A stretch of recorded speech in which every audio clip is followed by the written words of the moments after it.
په عربو کې یو دمګر یو چې هغه به خلق باندې دمونه اچول، لیونی به دمول، تعویذونه به خلق تکول. د رسول الله صلی الله علیه وسلم متعلق دا مشوره و چې نعوذ بالله دام لیونه دی. دغه دمګری وی چې یا الله دا سړی په ما پیخ کې ما سره د لیوانو ډیره زوره اجازه ده، نو دا سړی په ما پیخ کې چې زه دم کوم او د جوړ شي. نو دمګره د پسې ګرځیدي چې زه به چرته وګورم چې دا د لیوانو دم په واچوم. دا خدای شانو اتفاقی ورځ رسول الله صلی الله علیه وسلم په مخ ورغه، چې په مخ ورغه نو دمګره ورته وایي چې بچیا ما ستا متعلق اوریدلی دي چې دا لیوانه دی، نو تراشه د دمومه چې ته جوړ شي. رسول الله صلی الله علیه وسلم ورته فرمایل چې الحمدلله نحمده ونستعينه ونستغفره ونؤمن به ونتوكل عليه ونعوذ بالله من شرور انفسنا ومن سيئات اعمالنا من يهده الله فلا مضل له ومن يضلله فلا هادي له. ادمګره ورته چې ته بیا وای. رسول الله صلی الله علیه وسلم دا الفاظ ورته بیا وای چې بیا وای. ادمګری ما وخت کې وای چې لا اله الا الله محمد رسول الله. ما دې په خدای قسم ما دنیا لیدلې ده، دنیا او د دنیا لیونی ما دم کړی دي، ما د لیونی د خلې نه داسې کلمات نه دي اورېدلې. دا کلمات یا د خدای کې دي شي او یا د خدای د پیغمبر کې دي شي. دا کلمات د لیونو نه. عزیزانو عرض میں داو چې هغه کومه حربه وا چې خلق نه استعمالولا چې دا قران چې د خدای کلام نه دی. قران کریم یو اعلان وکړ چې خدا تاسو وایي چې دا قران د خدای کلام نه دی. نو ان کنتم فی ریب مما نزلنا علی عبدنا فاتوا بسورة من مثله. کتا سو په شک کې په دې خبره کې چې دا قران د خدای کلام نه دی، شکم دی، نو خدا فاتوا بسورة من مثله، راوړ یو سورت د دې قران په شان. وړو کې سورت په ټول قران کې ان اعطینا کل کوثر دی. یو سورت په قران کې داسې پیدا کړي لکه د قران چې دی تاسو به حق بجانب یې چې قران د خدای کلام نه دی.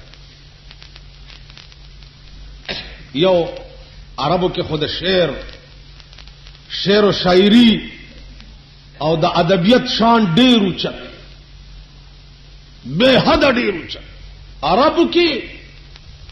او بیا د عربو شاعران دنیا به په بل اړول. لن درته عربو کې یو دو جنا کوي، داغي پلار او داغي پلار شاعر او ابو نواس نامه ہے، امرؤ القیس نامه ہے. او نور شاعرانو په هغه زمانہ کې ابو نواس وغیرہ عام ډیر لوی لوی خلق خو د امرؤ القیس جو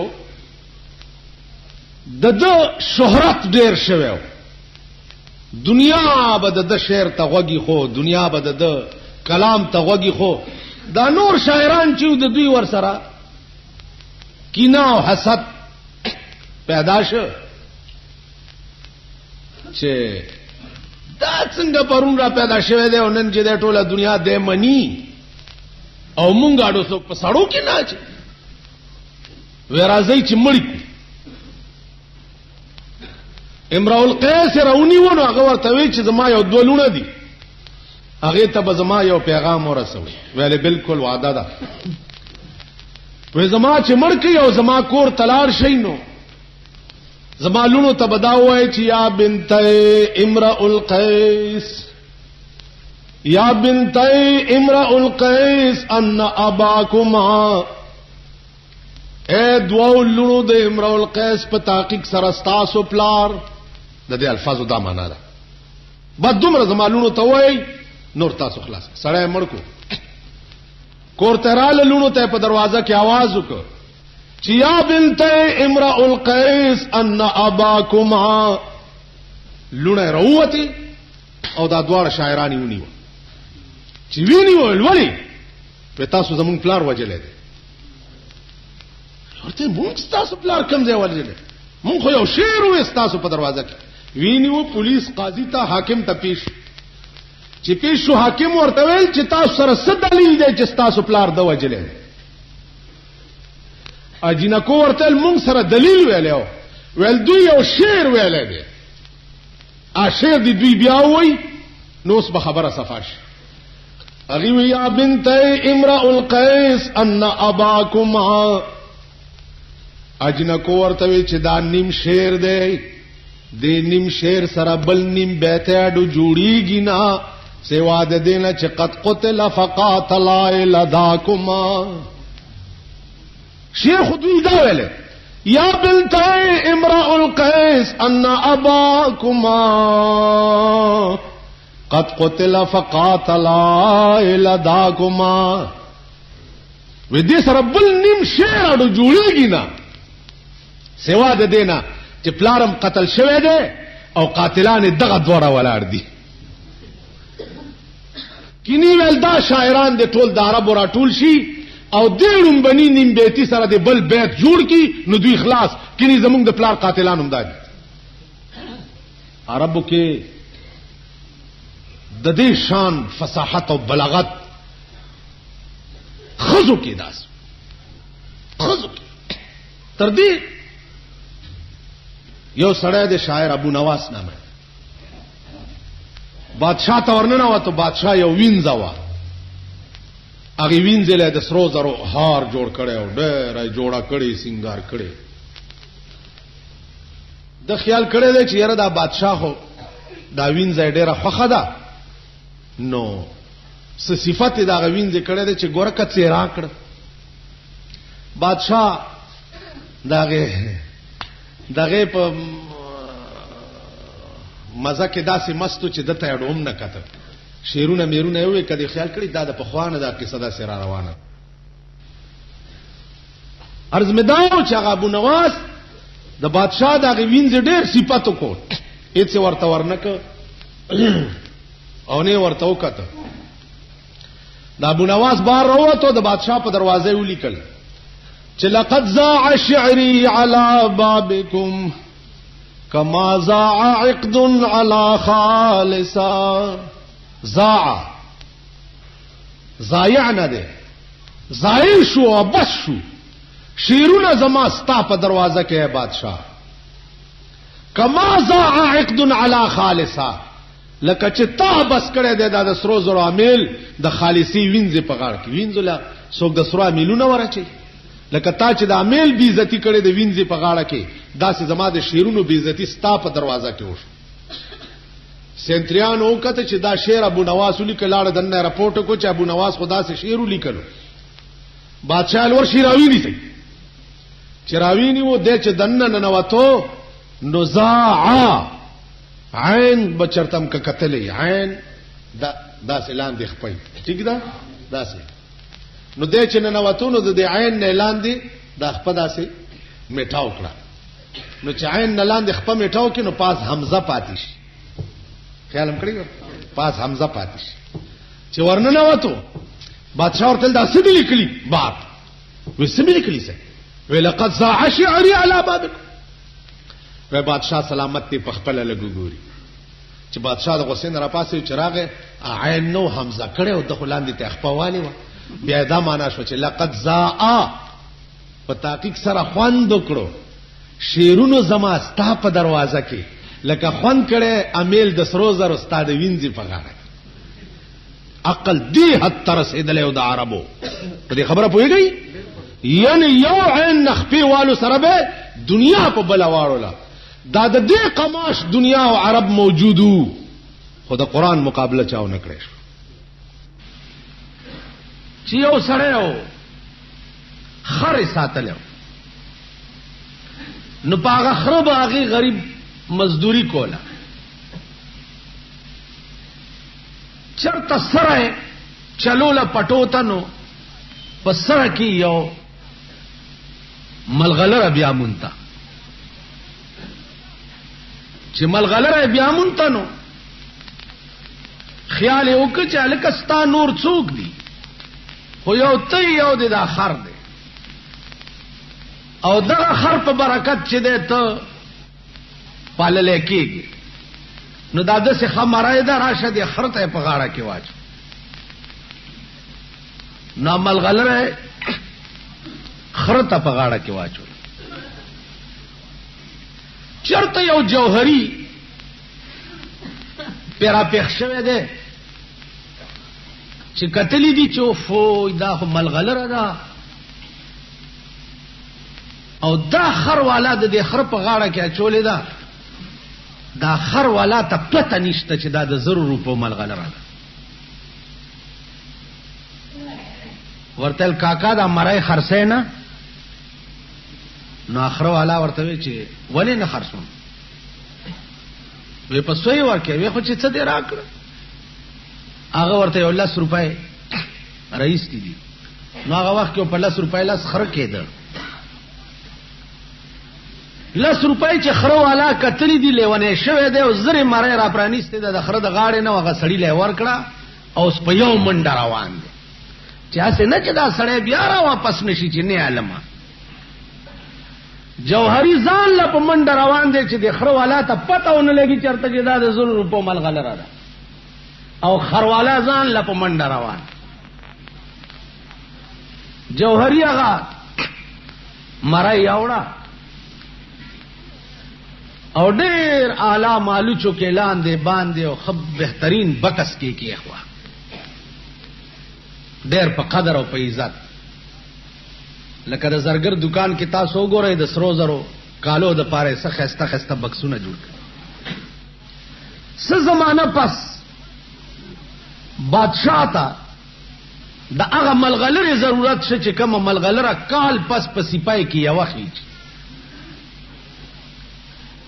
اوس کال پس سپای کې یو د دې څه مطلب دی دا معنا ده په دې سمندر کې سپای داسې یو شی داسې بند چې اسمان کې ګړګړ وشي نو دا سپای د سمندر د بیخ نه روانه شي او پاس سر تراشي او د خپل پرانیسته شي او داسې واز خپلونی نو چې ساس کې پکې راو غورځيږي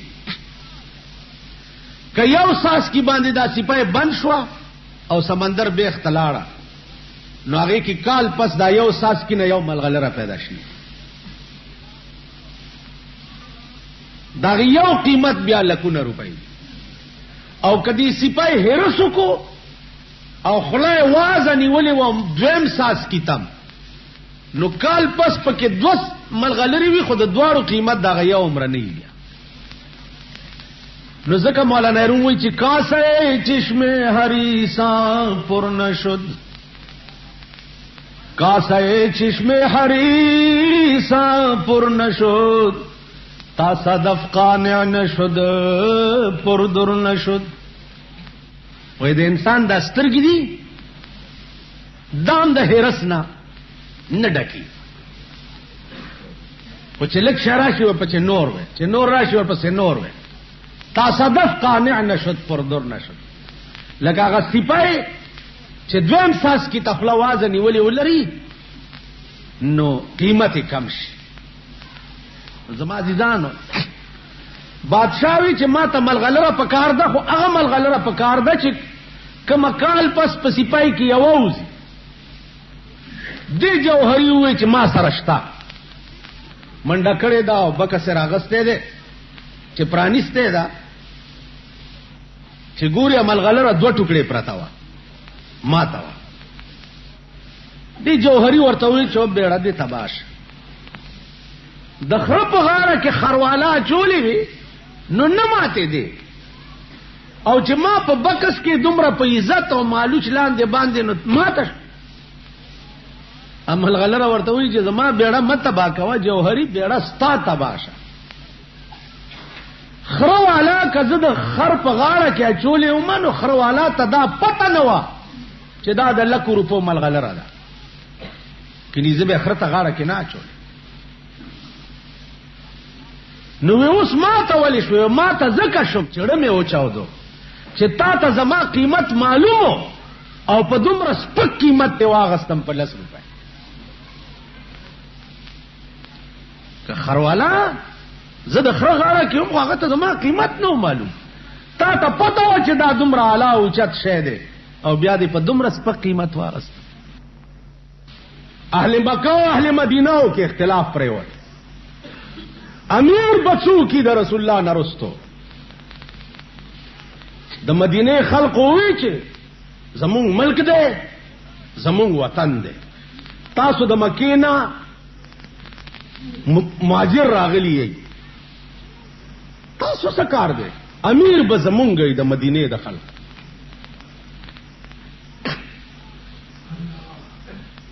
جګړه وا بیا ویل من امیر ومنکم امیر یو امیر به د مکی وی او د خلق وی او یو به د مدینه د خلق وی ابو بکر صدیق پاسه دی هغه کې دی یو حدیث واوري د رسول الله صلی الله علیه وسلم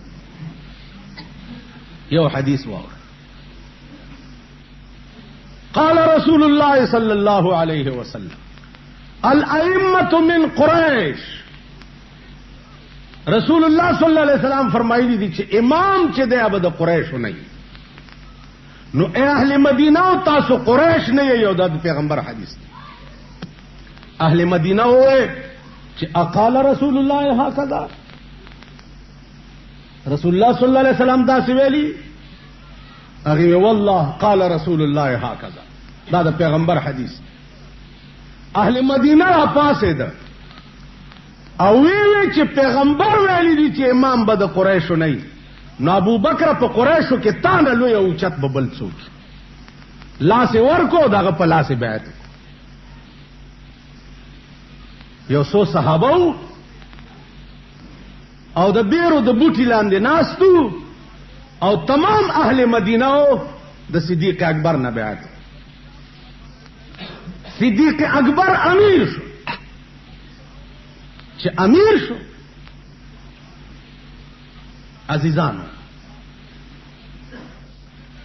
رالو سباش صدرونه په وګا چولی بازار ته روان عمر فاروق ورته چرته زی وې دا صادره خرڅو ما چې بال بچله په سوړه والا هغه ورته ته خامور شو د تمام عربو او صادره څنګه خرڅه په بازار ورته امارت په خپل ځای دی او بال بچله روټای پیدا کول په خپل ځای روټای به پیدا کم بیا به د قوم خدمت کوم نو خزانه ته بوته بیت المال ته بوتلو پاوړې د سړی په سر د امیر المؤمنین کور ته مقرر پاوړ امیر المؤمنین دغه توای بیا ورته خزه وای چې انار ته مړ کیږي وی پیسې نشته دا ستا په نامه چې کوم وړ راځي په نیمه خېټه یو څو ورځې روټۍ وخورو دا وړه بچ کړه به خرڅ کم طالب په انار رو اته ورځې هغه په نیمه خېټه روټۍ وخوړه یو سیر وړې ابو بکر لور کړ هغه یو وړه واپس بیت المال کې داخل کړ ما خام کور تراغه وی انار وی بیبي انار خو له څه کې استا وړه مې بیت المال کې داخل کړو آرډر مې وکړو چې دین آباد زما د خزې په نوم باندې نیم پاوډر را لېږي معلومیږي دا چې زما خزه په نیمه خېټم گزاره کولې نظام اسلام دې ته وایي قرآن کریم نسخه وا د کجورو په پاڼو لیکل شوی و د اوسای په سرمن لیکل شوی و د اوخ په دې کوب کې یو پلن غوندې اډو کې د پاغي لیکل شوی و دا نسخه د سردار کونین نرستو د قرآن پرتا و پرتوا یو غزا وشوا پکړه قاریان شهیدان شو. حضرت عمر راغی او ابو بکر صدیق ته وې چې دا د قران نسخه په یو ځای کې راجمع کو او به لیکو دا قاریان شهیدان کیږي اسنه چې دا نسخه ګډه وډه نشي. ابو بکر صدیق ورته وایي چې استغفر الله، په خدای مې قسمی کزا هغه کار وکم چې کم کار پیغمبر نه کړ. پیغمبر په یو ځای کې نسخه جمع کړي نه و، نو زاغه کار څنګه وکم چې کم پیغمبر نه کړي. دې ته وایي نظام اسلام چې د قران نسخه یو ځای کې را جمع کولم، چونکه پیغمبر نه دی ویلي او هغه نه دی کړی، نو زه ورته نه لاس کوم. بیا ورته ابو بکر وایي چې بچیا زه چې مرشم نو دا د بیت المال 15 سیزونه دي زما په کور کې، دا 15 واړه په منډه یو سو عمر فاروق ته داخل کا، سٹور کې جمع کا. زه چې مرشم د بیت المال شه زما په کور کې حرام ده، ځکه چې خدمت به منقطع شي. چې خدمت منقطع شي د بیت المال مال د هغه چا دی چې څوک د قوم خدمت کوي. څوک د قوم خدمت نه کوي، د بیت المال مال هغه د پاره حرام. دا دې ته وایي نظام اسلام. د نرستو د یو څو کسو په انتخاب عمر فاروق امیر شو. چې امیر شه څو ورځې تېرې شوې، باغ کې ناست دی، کمیس ته ټاکی ګنډي. د مصر سفیر راغی، تپوس یې وکړ چې این خلیفۃ الاسلام، د اسلام امیر چرته دی؟ خلق ورته نه مخامخ د کجورو د پاڼو په پوزي ناشته او کمیس ته ټاکی ګنډي. چې دا ورغه عمر فاروق ورته داسې وکړه، خو چې وی کته نو هغه باندې لړزاو لګیدا، پا سفیر لړزاو لګیدا. عمر فاروق ورته تعال لا تخف، راشه یریګه ما. ولی ورته زه سفیرم صاحب دا کاغذات مې راوړي دي و یو ورس کوم چې د مسلمان قوم داسې امیر وي والله که تر قیامت په تنزل کې پری ناس پزمکه کمیس پټاکای ګنډي او د سترګو روب دې داسې دی چې والله په ما دې لړزه راوست خالی په کتو. اوس مونږ ته چې څوک ګوري لړزه به پې راشي. مونږ خو داسې څیزونه یو لکه یو درې څلورې جړاګان، نو خپلو کې صلاح وکړه چې راځئ دا ټول خلک شوکې کوي، لارې شوکې، دا مونږ څه بلاوالي. نو یو درې چې دی په جوارو کې پټ ناست دي او یو په لار کې کینولی چې څوک راشي 13-19 مونږ ته آواز وکړه به در به شوبې شو کوو. په دې کې یو خروالا پې راغلی کلالو لوښي خرڅ کړي و لخته ورسره وه چې راغی د اجړا ورته وایي چې کلال کاکا وی ودرېږه. وی ولې؟ وی مونږ غلیو لار شو کوم. هغه چې خبرې اورېدلې چې وایي دا خو اجړا دی، بس هغه د خره لخته خو ورسره وه که نه چې تراک شو په دې غوږ یې وویل ودرېږه. منډې کې هغه نورو اجړاګانو ته اواز کوي خورې راوځئ. هغې وی څه دې وکړه؟ ویل ویې پېژندو، مونږ یې پېژندلي یو. تاسو وایئ شوئ مونږ یې پېژندلي یو. مونږ سترګو ته هم چې څوک وګوري نو پې لړزه به ولګي. دې ته وایي نظام اسلام، دې ته وایي نظام اسلام. یو ښځه راله او شکایت یې وکړو چې عمره دې خوره شه. عمر فاروق ورته را پاسېدو او لارې له ورته را نظام اسلام درته خیر. په منبر ولاړ دی خطبه وایي، یو غلام را پاسېدو د ګریوان نه ونیو او منبر نه اعلان دی را کوز کو. ورته ولې بچیا؟ وی دا د پیغمبر منبر دی، ته په دې خطبه نشې ویلی. په دې به هغه څوک خطبه وایي چې په چا کې عدل او انصاف.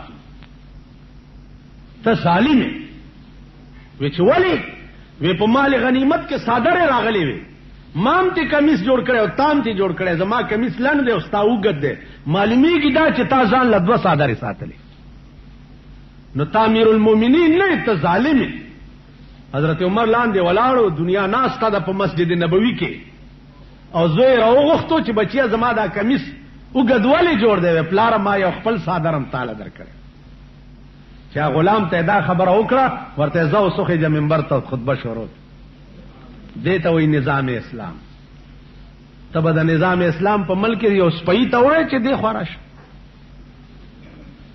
یو بابو ته به جواب بابو صاحب دی خوراش ابو غره دی بابوګانو اکثر د چشمه داسې چوری پدې ده دی خوراشه چپړاسی ته ودا سوق دی پاگل بچي بابو صاحب لګ بار راشه او به ویلې شي نظام اسلام دیتا وی چامیر المومنین تا وی جو عمر فاروق دے فرش پمنڈا والا رات معصوم غیب کړي ورته لو عمر په دې مې پوهه کا چې دا قران یوازې زمونږ د لپاره قانون دی او کستاون دی عمر فاروق ورته دار چا د لپاره دی اور چا د لپاره ورچا د پاره دی وې زما دا غي کې ستا امانت ته استادوی ما سره زنا کړي دا داګه نه پیدا وې چې خاوې وې زبي بي په مخه ده کور تراغه او دوی د سر نه رونی او دیوال سره ډغره وای او جلاد روغختو وې زما قانون دا دی د قران چې زنا چا وکړه او واده شوی نه سل دوره وای لگاوي جرګي ولاله چې عمر استاد زوی قران اور تراغه زوی د سر نرونی او دیوال سره ډغره وای او جلاد روغختو و زما قانون دا دی د قران چې زنا چا وکړه او واده شوی نه سل دوره وای لگاوي جرګي ولاله چې عمر استاد زوی قران ډیر مزیدار لولي خدای د پاره معاف کا عمر فاروق ورته وی د قوم بچی می چر معاف کړي نه دی والله کزوی معاف کما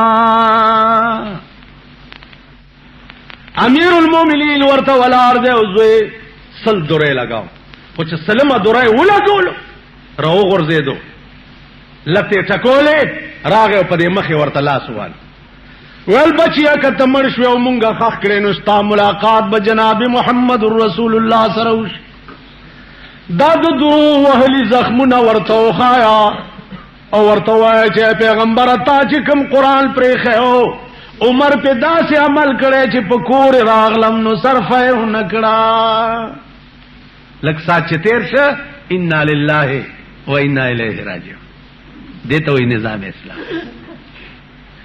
دته نو نظام اسلام چې ملک ټول د غلو دی پدې تر اوسه یو غل نه لاس غوس نش ملک ټول د زنا دی پدې تر اوسه یو زناکار سنگسار نش ملک ټول د شرابیانو دی پدې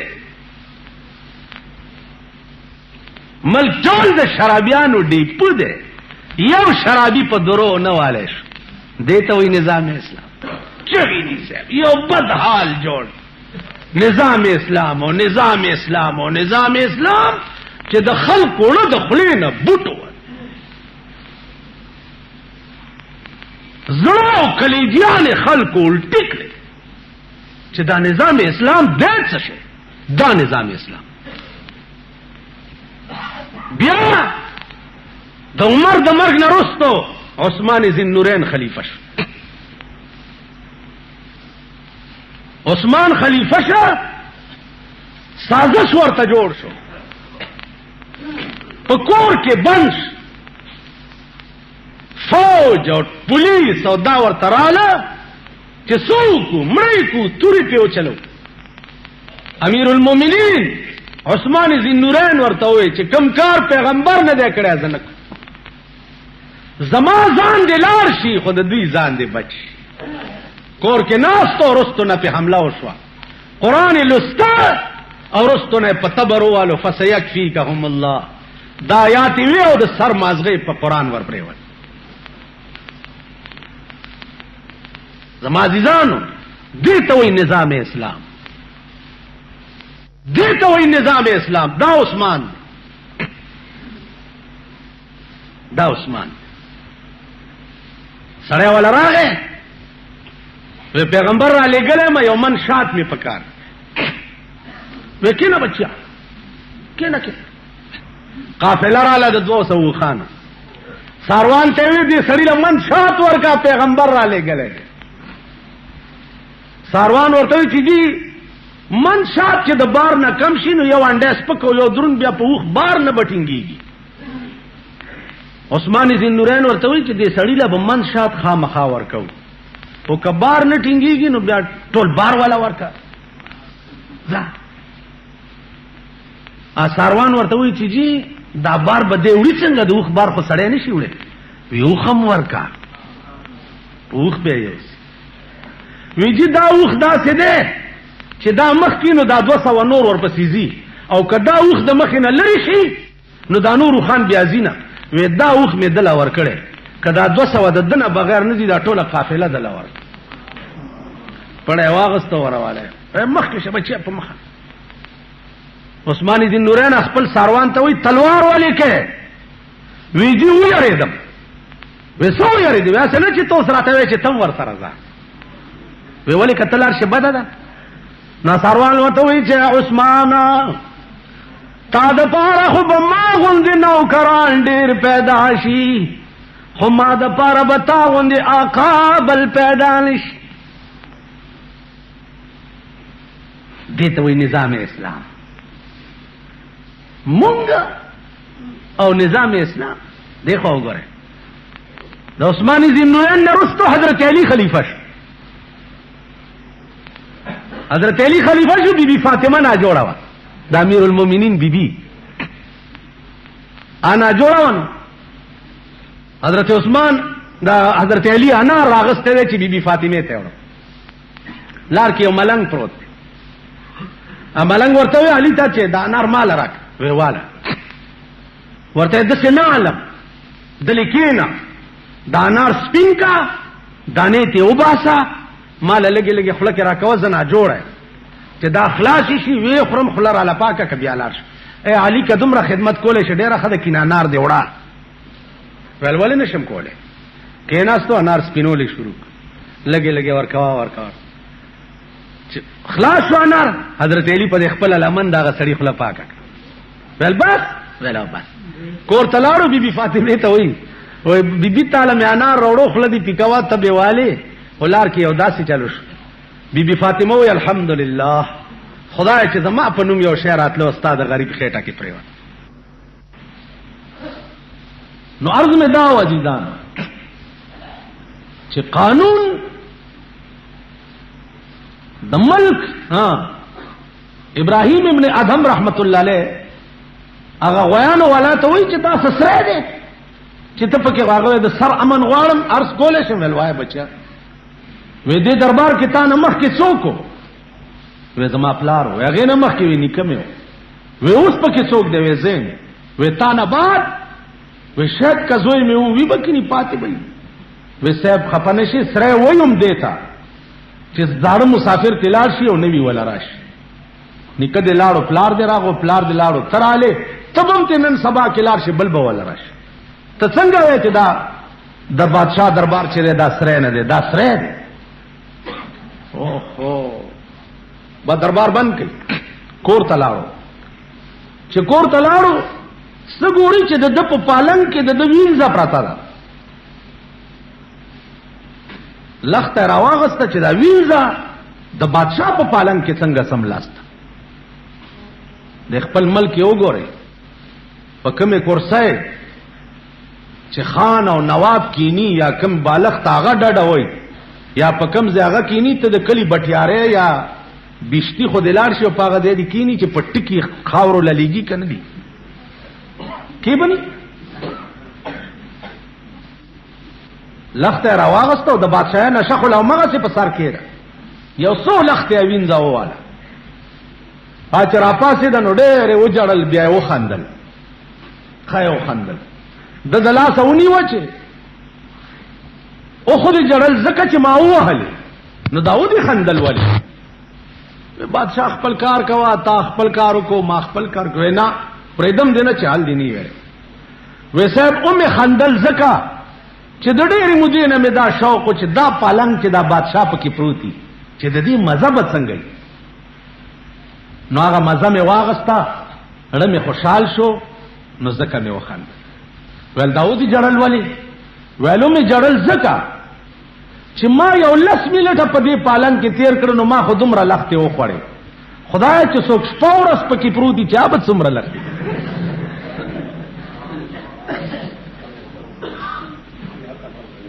عزیزان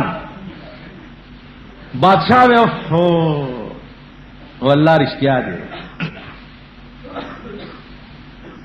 بادشاہی پریخو روان شو یو بالغ تا یو کټوره ځان سره واغست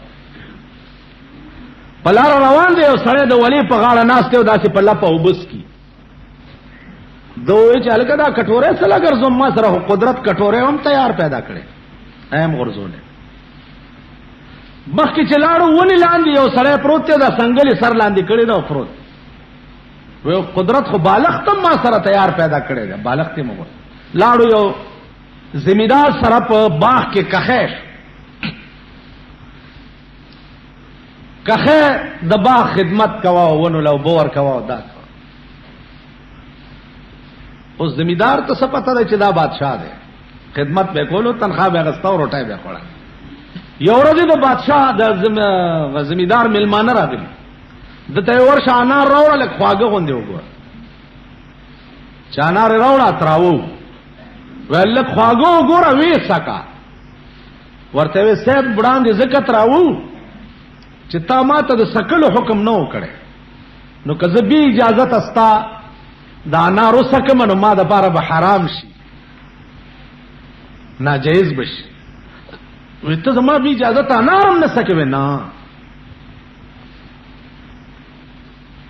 هغه ستا تنخواه مې یو په دوه کړه هغه ولا د باغ چابیانې ورکې وزستانه او کری نه کوم وی چې ولی مې اوس درته پته ولګېده چې دا ایماندار دی نو لګلیاز به مې ساتي کار به را باندې نه کې نو چې کار را باندې نه کې او تنخواه علمه نو بیا به م حرام وي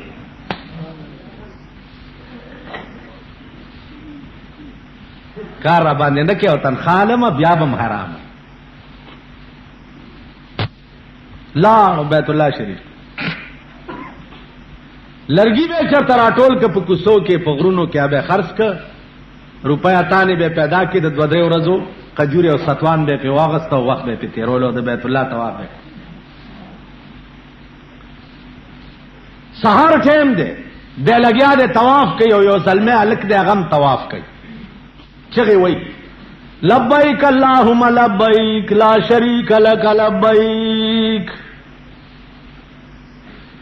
لبیک اللهم لبیک دیم لگیا دے اصل میں پاس بیت اللہ دا پاس نا آواز سچلا لبیک موہ لبیک لبیک ستا آواز میں نہ دیکھوا ابراہیم ابن ادھم رحمت اللہ علیہ گھبراؤش یا اللہ داسور ازلمی نے تپوس کئی چی لا لبیک آواز میں وہ ردو چی دا ماتا ویلے شو کتا تا ازلمی ورتلو کاکا جانا لسکا لوشو چې د دې کور نه تاوېګما زویم چې لبیک پاس نه راته آواز کیږي چې لا لبیک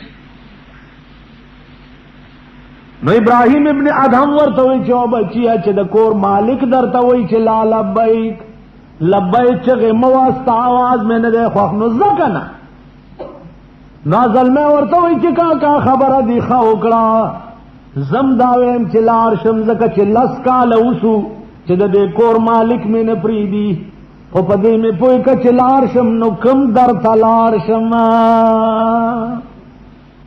چرته لاړ شم دا وویل او راولوېدو سات یې ووته 2-3 ګنټې کې چې د ده جنازه تیارېده زرګونه اولیاء او بزرګان د زمانې په جنازه ولاړ او ټول به یو आवाज وایي چې خدای ته دا لفظ ډیر خوښ شو چې لار شم نو کم درته لار شم عزیزانو عرض میں داو چې دې ځمکې لاندې هر شی شته، هر شی شته، جنت هم شته او جهنم هم شته. جنت هم شته. علماء لیکلي چې عیسی علیہ السلام یو مړی را ژوندی کړ، ورته وی زما د قوم ته ووایه د ځمکې لاندې څه چل دی. هغه ورته صاحب خبر نه یم، خو زه چې مړ شوم خلکو چې خښ کړم نو د ښي طرف نه یو کړکۍ وشوه، یو سړی راغی لاس یې راکړ رانه لاړو، بل راغی لاس یې راکړو رانه لاړو، بل راغی لاس. ماړه کې خیال وکړو چې ته په یې اواز یې دلته څه چل کې، خو ته موځه. وی پا کړکۍ ورپسې زه م ووتم، چې ووتم څه ګورم چې یو ډېر ښایسته باغ دی، باغ دی، او هغه باغ کې ولې بیږي او ډېرې ښایسته ولې بیږي. وی مازدیګر ټایم دا یو بله مسله واوره، کم سړی چې مړ شي که هر ټایم یې خښ کي خو په قبر کې هغه باندې زیړی مازدیګر وي. نو دی وایي چې ما مټې اونغښتې چې دا ولې بیږي او دس کومه چې مونځ قضا نه شي. وی په دې کې یو جینۍ رااله او زما په دې ملا لاس کېښوی چې څه کوې؟ ما چې اودس کوم. راته وی چې دا د منځونو ځای نه دی، منځونه د دنیا کې چې څه کړي دي بس هغه کافي دي، دلته به اوس مزې کې. وی ما داسې ټیله ورکړه چې منځ نه مې څنګه بندې. وی چې ما داسې که د هغې غاړه کې هارو، هغه هار وشلېدو، چې هار وشلېدو. وی ما ورته وی چې اوس خو دې خدای که راته وی جنۍ چې اوس خو دې نه پرېږدم، دا هار به جوړی راتنواله به دې پرېږدم. وی د تار یو سر هغې ونیوو یو ما ونیوو او مرایم پکې پیرلې او خبرې اترې م کولې. وی هارم لا پیرلی نه و چې تا آواز وکړو زه راووتم. عیسی علیہ السلام د هغې تاریخ چې معلوم کو 4,000 کاله شي. اوس 4,000 کاله کې هار څنګه نو پیرلی او دوی پوی ولې نه و؟ نو مولانا وی 1000 عیش تصدق کنم ز قطره غم، 1000 عیش تصدق کنم ز قطره غم، کہ عیش خواب و خیال است غم ہمیشہ رفیق. وی زرګونه عیشونه د یو ساس کې د غم نه قربان شي. خوشحالي داسې ده لکه د خوب لیده په سړی تېره شي، او غم چې په یو منټ راشي دی وی تا خوشحال لا کله وي. زوی دی وی 40 کاله ژوندی په خوشحالی اډو پوهېږي نه، او چې په کومه ورځ مړ شي ته د ځان تماشا وکړه. دا در سره فکر اډو نه چې 40 کاله را سره و خیر دی که نن مړ دی، دا څوک وایي؟ نو غم داسې شی دی چې هغه نه تېرېږي، او خوشحالي بل زرګونه کلونه تېر شي اډو پوهېږي به نه. نو عیسی علیہ السلام ته ووایي چې زه اډو مجلس ختم نه و چې تا آواز وکړو زه راووتم. زما عزیزانو دا معجزه وه د عیسی علیہ السلام، مړی را ژوندي کول، ابرس باندې لاس وهل هغه جوړېدل، مارغانو کې پوکی کول هغه الوتل، دا معجزه وه د عیسی علیہ السلام. یو مړی باندې تیر شنو هغه आवाज کولو وای مورې وای مورې وای مورې. عیسی علیہ السلام را ژوندی کوي څه تکلیف دی درته؟ صاحب په سخت عذاب کې. نو مور ته څه چغې وهې؟ وی مور ته ځکه چغې وام چې دنیا کې زه ژوندی وم، ما به چې وی وکړه نو مور به مې قربان راته ووي، نو د هغې قربان سره به ټول تکلیف ما نه لاړو. نو سم ډېر تکلیف کې م که چېرته مور راته قربان آواز چې عمر فاروق والی شو، حضرت علی ورته یو حکیم راوستو چې نیمې لارې ته راورسېد. حکیم ته وی زه حکیم صاحب خپل کور ته په مخه دی ښه. وی ولې؟ وی عمر وفات شو. ته راته چا وویلې؟ 2 په 2 روان یو، څه آواز درته وشو؟ وی بس مړ شوه. حل خو ووایه. وی حل دا دی چې دا وګوره پردی چیلی ده او پردي بوټي خوري لګیا ده. حضرت عمر چې ژوندی و چینو به دا جرأت نه شو کولی چې پردي بوټي وخوري. اوس چې چیلی دا جرأت وکړو چې پردی بوټی خوري، معلومیږي چې عمر مړ شو، چې راغی رښتیا مړ و. د حاکم حکومت یوازې په بنی آدمو نه وي، د حاکم ایماندار او دیانتدار حکومت چې په حیوانات او په زناورم وي، زناورم پردی بوټی نه خوري چې عمر به خفه شي، عمر به خفه شي. نن مونږ ړکه یاره نشته، خوف خدا نشته، نو چې د حکمران طبقه په زړه کې د خدای یاره نه پیدا، د دې ملک په ډکه د خدای یاره نه پیدا کی.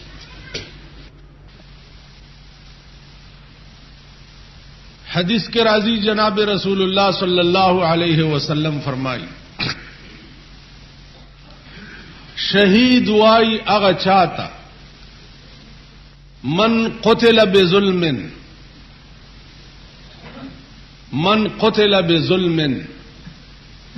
سوک چه قتل کړي شو په ظلم باندې دته شهید وای.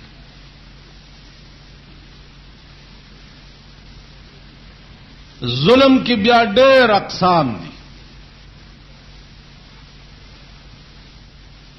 یو سړی تانه پټه نیولې ده او په خپل پټی دی ور سره گویا کې جګړه وا او را پاسه د الټه ته وشتي، دا هم شهید دی. یو سړی ته شکولې مالم در نواغستا الټه وشتي، دا هم شهید. علی هذا القیاس تعریف د شهید گویا دا دی چې سو قتل کړي شي په ظلم باندې، د مرګ در پورې اس نو او ته مړ کړي، دا په ظلم قتل دی، دې ته شهید ویل شي. دا گویا شهید حقیقی دی. یو حکمی شهید دی، یو سړی په اوبو کې غرق شو. حدیث کے راضی جناب رسول اللہ صلی اللہ علیہ وسلم فرمائی دام شهید دی. یو سړی په اور سوځید، رسول اللہ صلی اللہ علیہ وسلم فرمائی دام شهید دی. یو سړی باندې کوټه را وغورځیدا، د چھت لاندې شو مړ شو، دا هم شهید. دا حکمی شهیدان دي. حقیقی شهید هغه دی چې کوم په ظلم مړ شي. او دې کې اوچت مقام ګوره دا یاد لرئ، دا هغه شهید دی چې کوم په محاذ جنگ کې د اعلا د کلمت الله د پاره د کفارو سره جنگيږي او هغه ځکه مرش نو پیغمبرای او نبوت پسې دویمه درجه بیا د دې شهادت. ځکه چې د دشمن گزار تسینه نیول دا ډېر ګران کار او ډېر مشکل کار. دا مونږ خلق دا وایو، او که وخت راغی بیا به دا ما غوندې مولیان هم درته وښیمه چې څنګه منډې به وایي. دا ډېر ګران کار دی چې سړی په مرګ باندې سینه واچوي او د سر بازی ولګوي په میدان کې، دا بیا ډېر ګران کار. ابو سعد یو صحابیو،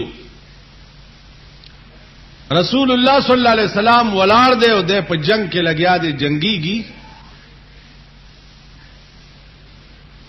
نو جنگ کې یو سړی دو قسمه جنگ کوي. یو جنگ داسې وی چې بل وهي او ځان ساتي، یو داسې جنگ، او یو داسې جنگي چې په مرګ سینه وراچي، ځان ساتلو خیال دیم پړ کې ناراضي، بس سینه دی پیاچولی او بل وهي او دا دی خیالي چې زم پکې شهید. دا بیا ډېر ګران کار. بل وهل او ځان ساتل دام یو حد پورې گزاره کوي، او بالکل بیا په مرګ سینه وراچول دا بیا ډېر، دا بیا هغه ایمان دی چې د دې مثال بیا نشته. حضرت سعد په مرګ بالکل سینا چولې ده. رسول الله صلی الله علیه وسلم ورته ولاړ دی او مسکه مسکه کیږي. ناګانه پیغمبر په محاذ جنگ کې په میدان ته ورمنډه کړه او حضرت سعد په ملاو ټپولو او ورته وی چې ارمه یا ابا سعد فداک ابي و امي، اے ابا سعد اولا زما مور او پلار د تا نه قربان شي. عزیزانو دار رتبه چې رسول الله صلی الله علیه وسلم چاته ویلي چې زما مور او پلار د تا نه قربان شي، د دې بیا مثال نشته. دا بیا هغه مقام دی چې په دې یا خدای پوهیدا او یا په د خدای رسول پوهیدا. زه ته پرې پوهیږم چې دا کوم رتبه ده او دا کوم مقام. نو عزیزانو عرض مې داو چې دغه ساعت چې څو وخت کې وفات شي، رسول الله صلی الله علیه وسلم فرمایي اهتز له عرش الرحمن، نن د په مرګ باندې عرش مجړل.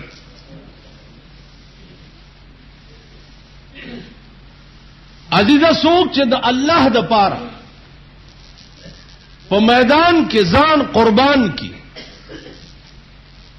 نو پیغمبر وی اهتز له عرش الرحمن، نن د خدای عرشم د په مرګ جړاو. عزیزانو عرض مې داو ما تاسو ته 13 جمعه ویلي چې هیڅ پارشي کېشتا په خدای باور وکړي چې د سړی په مرګ باندې دیوالونه هم جاړي،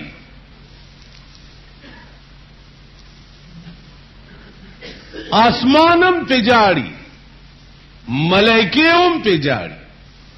نیک سړی او الله والا سړی سرفروش د دین سړی چې څو وخت کې مرشي داغي جړه یوازې د مور یا خويندو یا د خزو نه هغه باندې جړه د اسمانونو وي. قران کې راغلي دي چې د شهید روح چې اسمان ته ملائکی یوسي او دروازه وټکي څوک یې د فلانی روح را روان دی، داول اسمان نه تر علیین پورې د ملائکو صفونه داغه په استقبال کې ولاړ. زما عزیزانو عرض مې داو چې جړه یوازې 13 ورځو کې ما تاسو ته ویلي چې منصور په حق او د استغراق مقام ته رسیدلی و، ان الحق ځان ته وې مليانو پانسی کړ چې د دل جنازه په کوم لار وړاغه دیوالونو نم ان الحق आवाज راته د غاړه ته چې کوم رسایا چولې و هغه رسایم ان الحق چغي وای. خدای سره چې نزدېکت سړی پیدا کی نو بیا یوازې بنی آدم ورپسې نه جاړي، هغه پسې هغه زمکم خپای چې کوم زمکه باندې دی ګرځي. عزیزانو اوس مونږ پسې به کوم زمکه خپای. ولې په مسلم کې تاسو دا روایت نه ده کتلې چې دا دنیا په ټوله لاړه شي آدم علیه السلام ته چې ته اول الناس ته